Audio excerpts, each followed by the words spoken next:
Hello guys, আসসালামু আলাইকুম। আজকে আপনাদের জন্য আরেকটা ভিডিও নিয়ে আসলাম। আর আজকে আমরা কেটিএম 250 সিসির কাজ করতেছি। এটার ইঞ্জিনের মধ্যে প্রবলেম হয়েছে, এটার ভিতরে কুলেন্টের কোনো পানি নাই, দেন এটার মধ্যে পিস্টনেরও ঝামেলা আছে। তো আরেকজন মেকার দিয়ে কাজ করানো হয়েছিল, এই টাকাও তুলিছিল আর কি।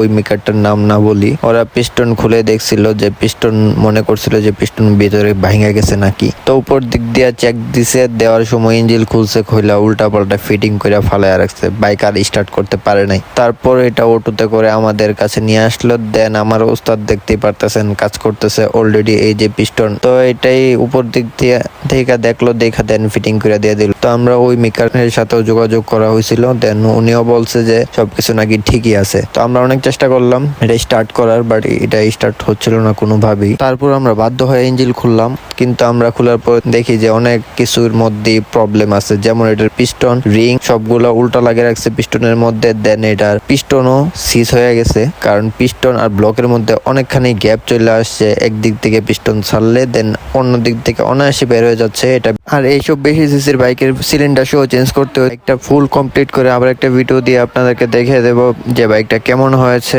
আপনারা যারা ব্রাউনবারের মধ্যে বেশি সিসির বাইক নিয়ে চিন্তে আছেন, কার কাছ থেকে কাজ করবেন, অনায়াসে আমাদের কাছে আসতে পারেন।